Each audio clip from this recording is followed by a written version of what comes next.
I significantly overestimated the quality and longevity of Tears of the Kingdom. In my initial post-launch review of the game, I claimed that A, Tears of the Kingdom has one of the best stories in the Zelda series, B, Tears of the Kingdom will be the longest-lasting title in the series, and C, comparing Tears of the Kingdom to an overblown DLC is incomprehensibly and objectively incorrect.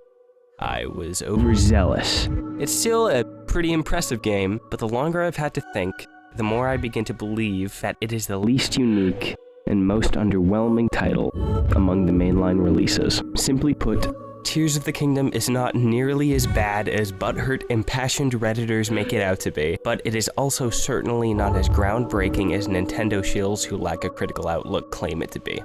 I'd like to start off by saying the DLC take is valid. Okay, let's first define what a DLC is, a definition we can all agree with. Downloadable content that typically builds upon the base game to provide additional content to those who wanted more from the original experience. The only part of this descriptor that Tears doesn't fit is the downloadable content element. Tears is fundamentally a game that seeks to build upon Breath of the Wild's base and create a more fully realized and dense experience. Ever since the beginning, we have been aware that the sequel to Breath of the Wild was born of a desire to funnel all of the unused DLC concepts into a new title. So how then are we surprised when Tears does not have a firm identity beyond Breath of the Wild 1.5? Tears of the Kingdom does not fit the label of Breath of the Wild 2 or a traditional sequel. At its core, it is Breath of the Wild, with layers of improvement and fluff stacked on top of the original experience. Some of these layers elevate the experience, and others greatly detract from the core of what made the experience special. I'm more inclined to agree with those who consider Tears a DLC than those who do not, even if I do not fall directly into one camp or the other. I just see more reasonable critique on one side than the other. For me, the DLC argument is not about the size of the game, it's about the nature of the game. When working with a loose criterion, the best argument I can present is this. Tears of the Kingdom simply feels like a DLC. We can believe whatever we want about the nature of what a DLC truly is, but in the end, the majority of people did not feel like they were playing a totally new experience. Tears simply does not feel like a fully fledged sequel. That is not a critique, it's not even a reasonable argument against the game.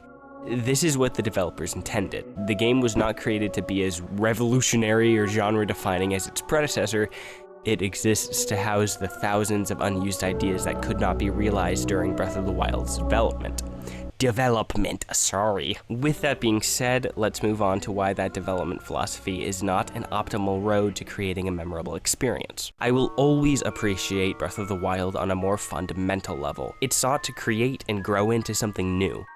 Tears of the Kingdom meant to build upon the new foundation, and in the process, needed to find some sort of theme or narrative to support the meat of the experience, the new mechanics and ideas. Because of this, the game's story feels far more glamorized and hollow than Breath of the Wild's did. The previous game feels as if its story was intentionally interwoven into the gameplay from the very beginning. Yet, the sequel's narrative and gameplay sit atop one another rather than intertwining. Consider these differences. A world devoid of civilization to explore and uncover, fighting those who remain in the ruins and solving ancient puzzles hidden for generations, all while playing as a character who has been asleep for 100 years and must discover his purpose in an unfamiliar land. A world rebuilding its former glory is suddenly overtaken by inexplicable floating land masses and a horrible gloom disease that arose after a short period of peace.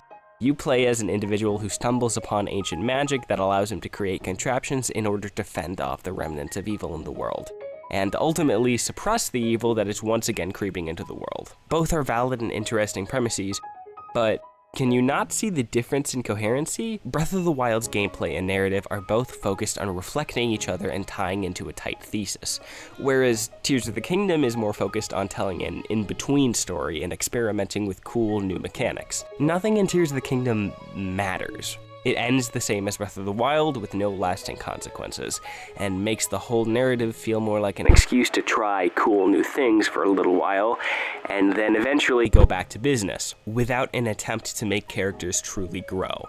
To bring Hyrule back to its former glory, or anything resembling a linear progression of the original ending. Tears of the Kingdom story feels like an excuse to support gameplay. In both games, we end in the exact same position.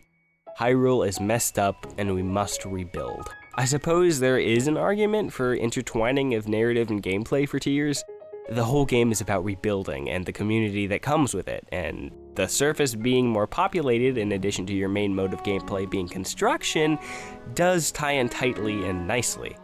But it's hardly as meaningful or atmospherically emphasized as Breath of the Wild's thesis was. Tears of the Kingdom is like the original title on steroids.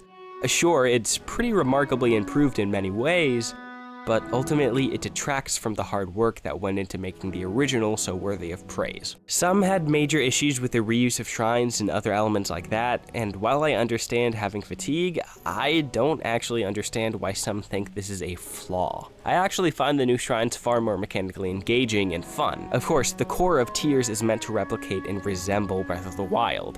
It's a deluxe version of the original by design.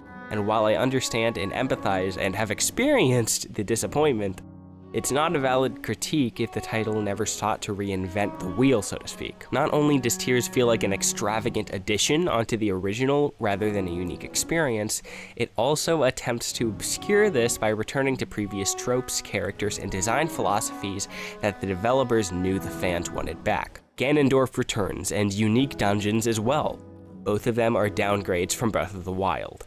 Let's start with Ganondorf. It's a really freaking cool final boss fight, I must admit. Probably the best final boss fight we've gotten in a Zelda game. They truly went all out, firing on all cylinders, doing their best to make this the most investing, cinematic, and awe-inspiring Zelda fight in recent history. Good setting, good mechanics, incredible reveals. I mean, seriously, this is my favorite ending fight in any Zelda game. But I feel that ultimately, it was wasted on a game that didn't deserve it. This is a climax worthy of the most focused, tight, and narratively consistent game in the series, not the game that excels mechanically and just seems to wing it narratively. So many incredible moments were wasted on a game that doesn't deserve it. Zelda's transformation, Ganon's final fight, the upheaval, time travel, these were all simply thrown onto a game that doesn't attempt to have a fully coherent and consistent thesis. Where all other Zelda gameplay feels like it ties directly into the story and narrative, Tears' story feels stacked atop the gameplay simply because it needed something eye-catching. And eye-catching it was. So many moments and instants are investing and incredible, but precisely none of them reach their full potential, since they're housed in a game that cares more about experimentation than coherency. And don't get me wrong, I love experimentation. I'd rather they experiment even further with the next Zelda game. But Tears attempts to experiment while being restrained by the engine and philosophy of the original game. It tries to build new, bigger castles in the old sandbox, and everything gets cluttered. You can't even walk in the box anymore. I want them to build a bigger sandbox, or heck, replace the sandbox with a rock wall or a swing set. I don't care. Just don't keep building upon the exact same foundation. It's kind of odd. Tears simultaneously improves upon the original and experiments heavily. It's held back by what it refuses to change and is awkward because of what it did differently, but not because it failed what it tried to do. It succeeded, and it's just crowded. Ganon is really cool, but he doesn't have a motivation. He's not really a character at all. He's just there because he's Ganon and fans want Ganon. I see no reason he couldn't be replaced by any other villain. It doesn't play into the narrative. He's just there because they wanted to do something cool, which is fine, but I feel like this is the crux of the issue. Tears of the Kingdom was more focused on being fun than meaningful. It feels like a lack of spine. Oh wow, we have new themed dungeons just like in the old days, and then those themed dungeons are essentially divine beasts with even less direct and interesting ties to the narrative. Blah blah blah, secret stones. No one really cares about this. People care about Mipha and the legendary automatons you piloted.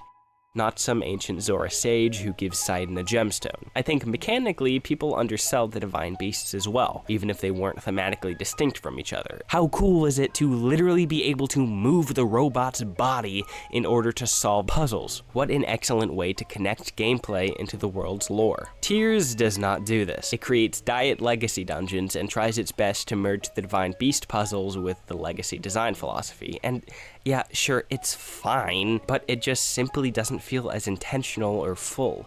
It feels like a mechanical downgrade in an attempt to return to what will catch fans' eyes. Even amidst all this, the most surprising thing to me about Tears of the Kingdom is that its longevity is already greatly dwindling. I have a couple of friends on the ZeldaTube corner of the website, and they've made note of the major decrease in search relevancy Zelda has had after Tears of the Kingdom released.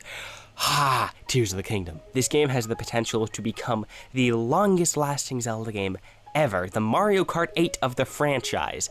The central mechanic is literally about building your own contraptions that interact with the physics engine and the world. There are nearly limitless possibilities to what you could do with this, but ultimately it was squandered. Because Tears of the Kingdom cannot help but be Breath of the Wild. When everything about the game visually and mechanically aside from the Zonai tech screams Breath of the Wild, it's no wonder that people forgot the game existed seemingly quicker than any other title. I think the root of my problem with Tears of the Kingdom is this. It is not different enough. It is an experience that will always be defined by the game that came before it, and that makes it near impossible for it to be as memorable as Breath of the Wild. However, I don't want to disparage the game too much. Then I'll become the same person I've combated in the opening. I have absolutely incredible memories with Tears that I will cherish forever. I've never been more excited when engaging in fiction than the opening segment of this game. I distinctly remember the feeling of being so enthralled that I couldn't help but physically and audibly react at what was happening. The ending, as I have discussed already, is just jaw-dropping, and is a masterclass in final bosses. This game succeeds in so many ways.